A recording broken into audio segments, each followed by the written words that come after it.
Hi, everyone, and welcome to Elite Rugby SandC podcast. First off, if you haven't already, sign up and join Elite Rugby SandC today. We provide you with all your strength, conditioning, speed, and recovery needs. You can try before you buy, so try our 7-day, $7 trial to get a taste of what we offer here at Elite Rugby SandC. Also, sign up to our newsletter and receive bonus free content each and every single week. So take your game to the next level, become a beast, and join Elite Rugby SandC today. So g'day, Ben. How are you? Yeah, really well. Thank you. How are you, Kieren? Yeah, I'm going well today. Thank you.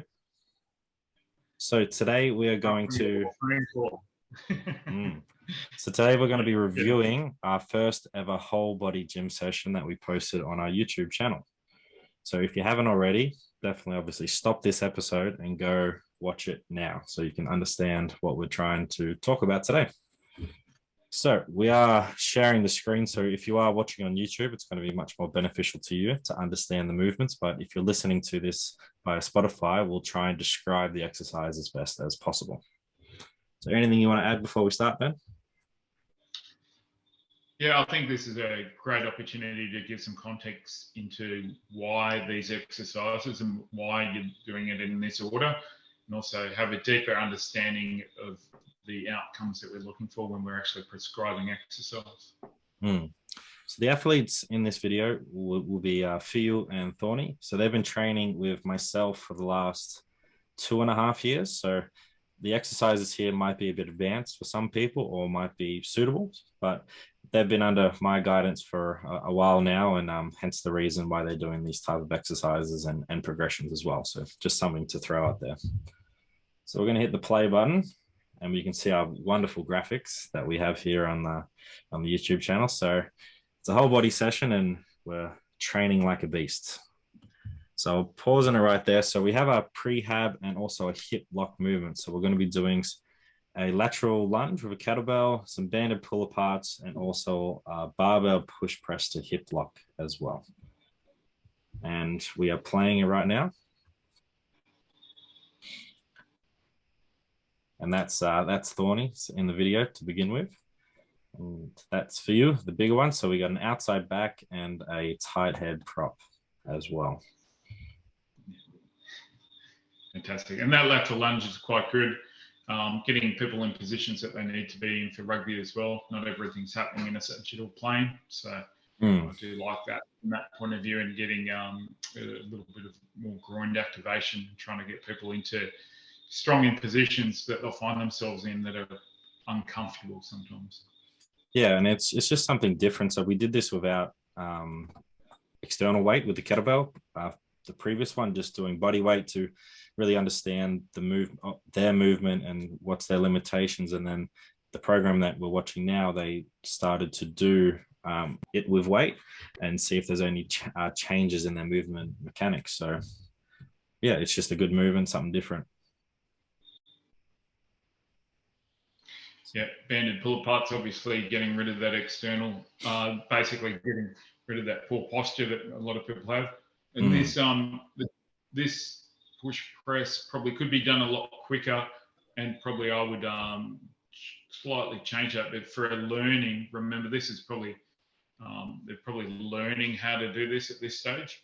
So the next stage would be to have them actually do that on the plate itself powerfully, but you've got them just coming across and coming onto the hip lock. I'm glad you paused it there. Just you can see we've got a stance leg, which is the leg that is in contact with the ground, and that's your free hip. This is some terminology, and here your athlete has got their free hip higher than their stance hip, and that technically is what a hip lock is. So it's a no drop in that hip, and by pushing overhead as well, you're forcing them to be upright, but you're forcing a whole lot of whole body stiffness to create that. Can it be done a lot quicker? Yeah, definitely. But these guys are still learning this movement for sure. Yeah, totally. Definitely still learning. So from there, they're moving on to our power exercises. So we just ticked off for the prehab. They did that for 2 rounds each. So now they're doing their power movement. So we got the barbell counter movement jump, which they started off with 5 kilos, then went to 10, then went to 15 each side. So each rep, each set, they're building up, and they're supersetting that with a seated broad jump as well. So we're trying to get that full spectrum of the stretch shortening cycle, but challenging them in different movements, loaded and unloaded as well. Yeah. And probably important there that you think, obviously with the barbell jump, you've got this pre-tension which is a counter movement where they've got that dip and coming up. The idea of, say, a seated exercise, such as a broad jump that you've got here, or even a vertical one, is they're trying to reduce that force without that counter movement, without using the stretch shorten cycle. So where that really crosses over for football or rugby, if you're in a position where you've got to create force and you can't go backwards to say in a tackle situation, if you actually move backwards to create that force, you could get owned in contact. For this position, it's about being able to apply force without any counter movement. That way you're not going to be caught going backwards in a contact situation. Totally. You can definitely see the difference between a back and a forward with the power stuff. Yeah, and look, he's a big fella trying to move his force, but the outside back here that you've got is definitely, and he's not the littlest outside back either. No, he's not. Power about. Got a bit of booty about him. But the good thing with Phil is he has a bit of a tendinopathy in his Achilles, so he's come a long way over this preseason in being able to jump and land in that seated position, but also with the barbell on his back. Prior to that, just doing a basic broad jump was causing him a bit of discomfort, and it's really good to see him progress himself over the last sort of 8 to 10 weeks and become pain-free, and then be able to trust himself. And you can sort of see it in those movements. He lacks that bit of trust with that little injury that he did have, but now he's building up the confidence and the resilience in that tissue to then be able to apply that force, and it's really cool to see that as well. What's really interesting with the tendon side of things, they actually crave load. You've actually got to give them load for them to get better. You can start isometrically, as you probably did, and so forth.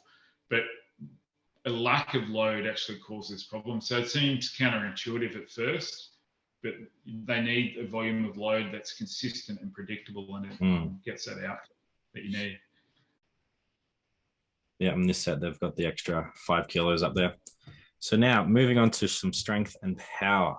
So they're doing a barbell hip thrust straight into a banded step up as well.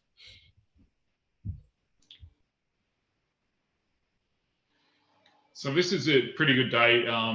Just say someone wants to come to the gym, they're going to come out of here and not have too much fatigue or soreness, because there's not too much eccentric work that you're doing. You're working a lot of that concentric type of things here. And if you've got a sore back or something like that, this is a great session for that, because there's not much load going through your lower back. Funny story when we were filming this as well. As you could see on the last part, Fiyu gives that off, that cheeky little smile just right there on the video. He actually farted like 3 times during the whole movement just because of the placement of the barbell. So just to all our athletes and coaches out there, make sure you pass wind before doing this exercise, because you can sort of see me shaking a bit with the camera because I was laughing that much. And that's why he's giving up. It's on the permanent record now. Yeah. I did warn him I was going to mention that as well. But yeah, some good form out there besides him passing wind. Yeah, look, this is a great exercise to load people if they've got some back. And I do like this banded step up. For me, the pre-tension that you need to create that is significant. So you actually get it from here as well, and you're projecting your hips forward. And that single leg control has great crossover as well. And I can see that you've got that gone straight in. Yeah, so with this movement, it's taking that foot off the box to really stomp into the ground, which Fiyu does well, but he is lacking that sort of extra range on that toe at the top, which Thorny does really well. And that's a good sort of coaching cue out there, is to make sure that they're getting nice and tall and trying to get that extension through that ankle as well. Yeah, and a good progression for this as well is see how you've got the band around the hips. You can actually put it around their shoulders. So you put it over their head and it comes forward on their shoulders, and then it's a lot more tension. So if you don't have a heavier band, if you put that around your shoulders going backwards like you would a harness, again, that just creates that more tension and it gets their core to be activated as well through that rather than the hip as well as they progress. Totally. And that's sort of what I was just referring to there. Is just making sure you're getting up onto those toes. And something with Thorny as well, he likes to have that toe flexed down, and we just a constant reminder to keep the toe up. So keep the, as I learned from you, is there's a bucket on the end of your foot, keep the bucket up, don't drop the water. So it was a constant reminder to keep that other foot up there just for good habits for when it transfers over to running. Yeah. That's good. Yeah. Well done, whoever said that. Didn't realize it was. I've learned it from someone, obviously. You can see he does it sometimes, so you must have actually mentioned it. It was when I think he changes legs. That's when it really makes a bit of a difference. He's good on his one leg compared to the other. Well, hopefully these guys are watching the video and they can see. And look, you can see here the feet probably aren't pointing directly straight, which is another cue. You can see here hip position's better or foot position's better because of the way they're facing there. So try and get them forward. And eventually the goal would be to do this type of movement because it's not a weighted step up where they actually don't have their heel touching at all. It's more crossing over to a bit faster running. You can see there's a bit of a collapse there, but that's eventually where you'd want them to get to when they get that balance and control. Yeah, totally.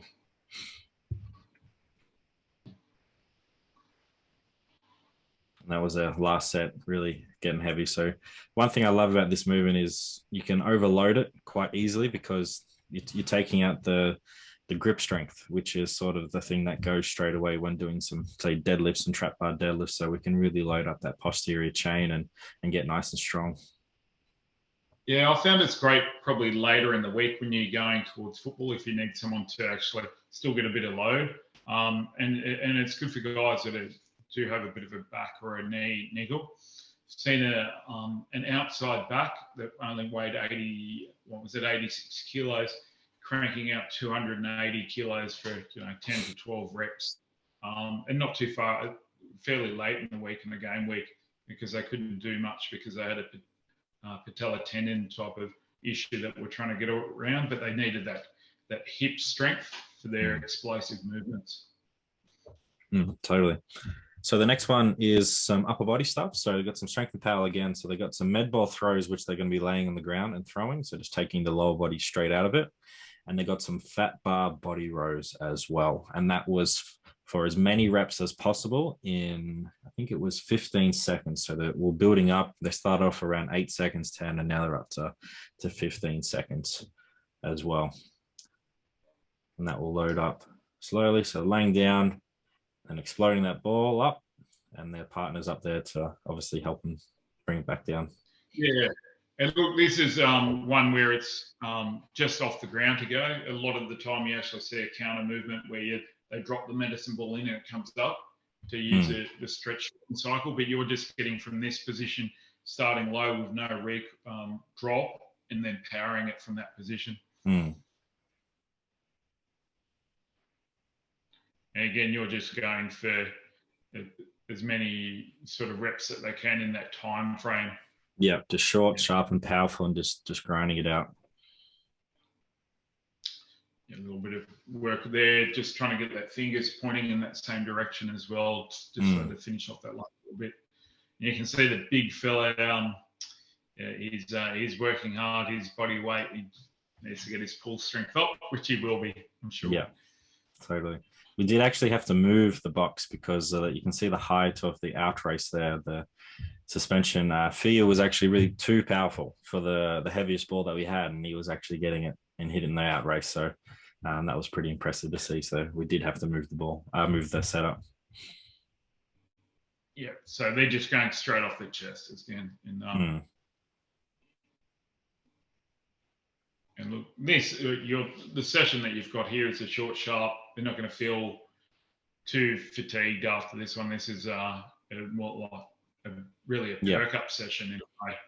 And that was our Friday session as well. So after a big week of lifting from our previous 2 sessions, it's coming to this one, and just like you said, they're not leaving too sore or anything like that. They're just applying force. They're going to feel really activated, and leave feeling really, really good after a big week of training.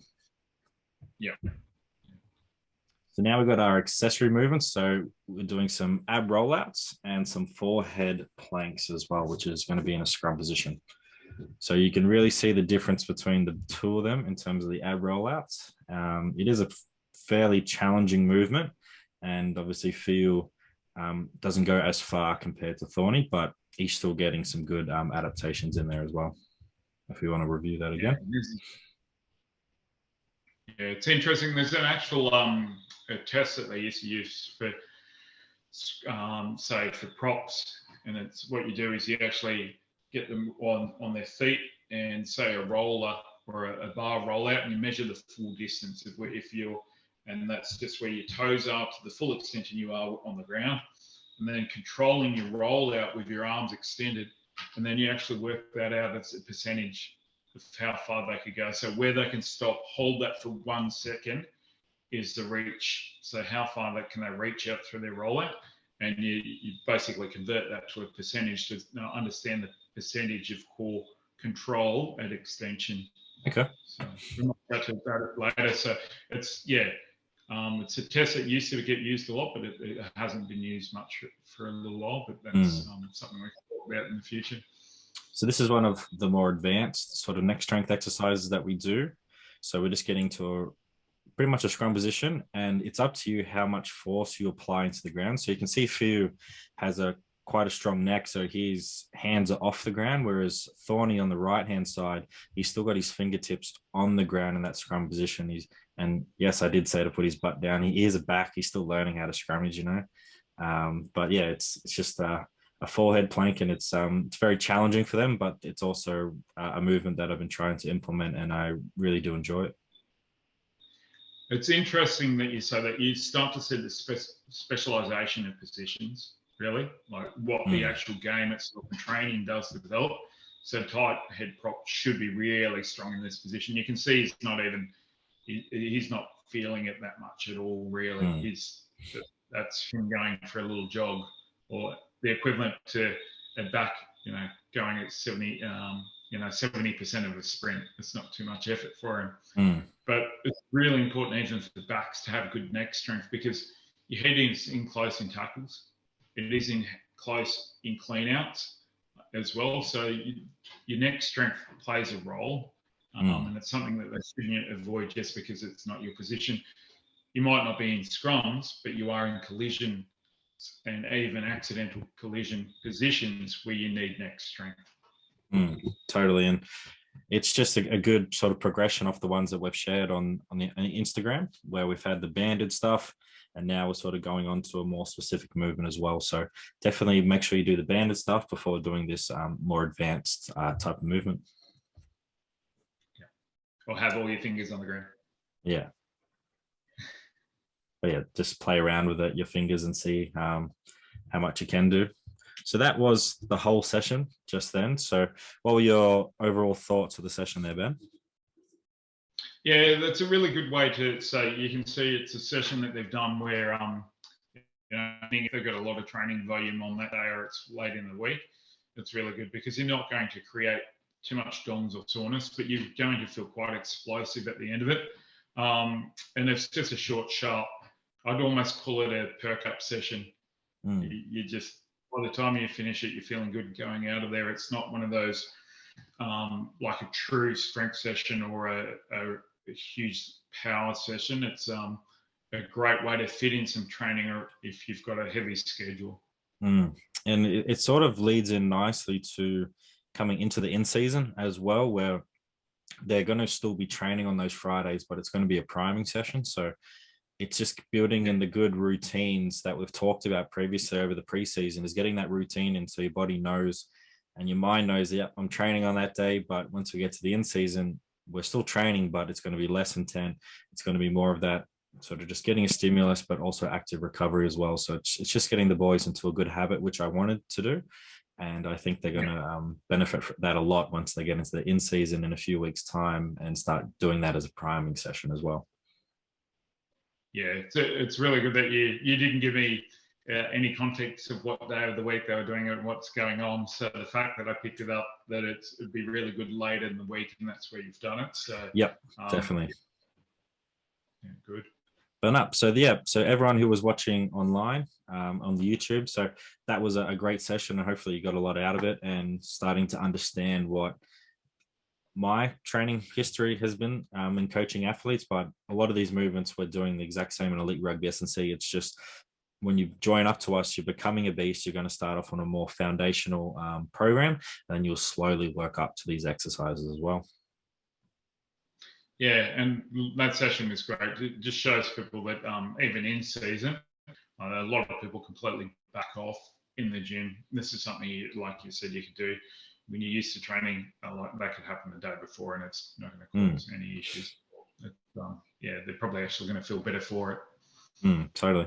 So we do have a fan question. So for everyone, I do put out on the Instagram page. So if you got any questions that you want to get answered, we're going to answer 1 to 2 per podcast episode. So definitely reach out with your questions, and hopefully we can answer them to the best of our ability. So Mark Wag has messaged us, and he was just wondering more around the transfer of stability on one leg and how that can then transfer over to being more dominant in contact, but also being able to take contact playing team sports.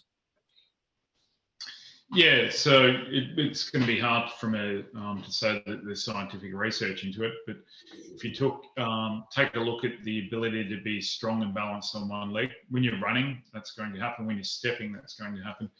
And period of time when you're actually in a tackle, if you've got 2 legs on the ground and you're pushing, there'll become a point where you fall over. You can't deadlift or squat your way through contact. It's going to be multiple feet contacts on the ground. So to have power in those collision points of view, you've got to have those multiple feet contacts, or your legs turning over, you'll be on the ground with 1 foot. So if you don't have stability in that and strength or the coordination to do that, will suffer, and you won't be able to transfer as much force, or you'll collapse. So that's where it comes into it. And also keeping that stability in your change of direction as well, having that strength there so that you can keep your limbs where you want them in time and space, doing the activity that you want to do without it collapsing. That's where the transfer comes across. And you can quite often see, if you've seen some players that have actually just like squatting and deadlifting, their idea in contact is they just both feet on the ground and they push forward, and within a meter they fall over. So they don't actually make the ground in contact. You're going to have to run through contact with leg turnover. And you'll probably see those players, once they're making that contact, just like you said, the ball runner has won the advantage and will probably win another 1 to 2 meters, and the athletes who's making the tackle is falling backwards instead of getting down low and pushing and driving them back, and then putting them back on the back foot. And yeah, it definitely shows out in the field, and you can definitely see that when watching rugby, who is really stable on one leg and who isn't. Yeah, you can even say people that are actually trying to win collisions as well, when they anchor their feet and just push forward. It's hilarious, actually, to be honest. The only thing I'd add on to what you've just said is, I think just with the single leg stability work, it just allows you to understand as an athlete and that you can then apply the force, and then you can use the system as one. And just for all the reasons that you've just listed and given the example of, it's just, being able to then apply the force one leg and then use it out on the field. I think, it's just sort of around that, and hopefully that makes sense to people. Yeah, it's probably adding to that. You're caught in a lot of situations where if you've got a leg that's stronger than the other, if you don't have the ability to power off or change direction on each leg because one leg is less stable or less strong, and that happens from an injury point of view, so you always try and return that asymmetry. but it actually gives confidence as well. Mm. Once you're confident on that movement, you're more likely to make better decisions. If you're not confident with being on one leg, you won't, even though that could be the right decision or the right movement or the right way to go, you won't do it because you don't have the confidence that you can. So therefore, even if you do make a good decision, you can't execute it. Totally. So anything you want to add before we wrap this up? No, that's great. It's a good concept. I like this. Awesome. So yes, everyone who's listening, definitely check out this video and also check out the original of the training session. And we do have another one that has been up, and we will review that in the next coming weeks as well.